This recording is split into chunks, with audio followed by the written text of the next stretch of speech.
అందరికీ నమస్కారం. ఇప్పుడు వాడు ఎక్కడో ఏదో చేశాడు, ఇంకోడు ఎక్కడో ఇంకో దానిలో ఉన్నాడు, అక్కడే పరిమితం. నీ దాకా వచ్చి మంచి చేస్తున్నాడు, చేస్తున్న మంచి చెడో చూడు. వాడి మీద అపవాదు నిజం అబద్ధం కోర్టులు తేలుస్తాయి. రాష్ట్రం వచ్చి మంచి చేస్తానంటే బెలిగేట్స్ అంటాన మాట్లాడుతూ పెయిడ్ జర్నలిస్టుల వైసీపీలు ఎవరు ఏంటో తెలియదు, వాళ్ళు ఒక పక్క. ఇంకొక పక్క వచ్చేసి గూగుల్ డేటా సెంటర్ అప్పుడు అది వచ్చి జస్ట్ ఏమంటారు ఒక వేర్ హౌస్ అంటాడు. ఇంకొకలాగా నాకే చిరాకు వస్తుంది. వెనకాల వీడియో అటాచ్ చేస్తాం చూడండి. అభివృద్ధికి సంబంధించి అడ్డంకు సృష్టిస్తూ ఏపీ కొరని మేలు చేస్తానంటే వారిని గలీజు మాటలు అంటూ మరి ఎందుకు ఇంత వికృతంగా తయారని నాకు అర్థం కావట్లేదు. మీలో కూడా ఆ రకంగా ఆలోచించే వాళ్ళు ఉంటే జాగ్రత్త. మీ వెళ్తే మీకు అన్నే పొడుచుకున్నట్టు, మీ కన్న రాష్ట్రాన్ని మీరే కషాయుడిగా చంపుతున్నట్టు. అంటే మన ఆరోగ్యాలు తీసుకెళ్లి బిల్ గేట్స్ అనే రాక్షసుని చేతిలో పెడుతున్నారు. కానీ ఇవాళ వాడు ఒక పెద్ద ఫ్రాడ్ గాడు, పెద్ద దొంగ వాడు, ఒక పెద్ద శాడిస్ట్ వాడు.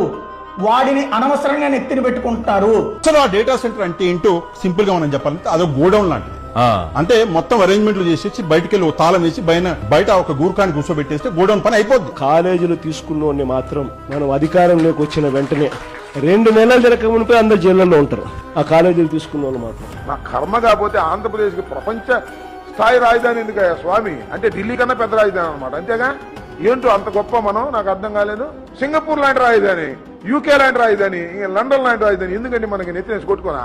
నాకు అర్థం కాలేదు. ఏం చేసుకుంటాం? లండన్ లాంటి రాజధాని, సింగపూర్ లాంటి రాజధాని. ఈ వేశ్యలకు రాజధానిగా మారిన ఈ అమరావతిని మరి అట్లా అంటాం బాగోదేమో మళ్ళీ మీ మీద ఎవరో పడతారు. సారీ, ఆంధ్రప్రదేశ్ అనేది ఈ రోజున ఈ సెక్స్ వర్కర్లకు అగ్రస్థానంలో ఉంది. కానీ ఆ ఎక్కువ మంది సెక్స్ వర్కర్లు ఎక్కడున్నారంటే అమరావతి చుట్టుపక్కల ప్రాంతాల్లో ఉన్నారు. ఆ వార్త నేను కూడా చూశాను. వాళ్ళు పోవడం కాదు, ప్రభుత్వం పొమ్మంటోంది. బాబు దండం పెట్టి మీరు వద్దు.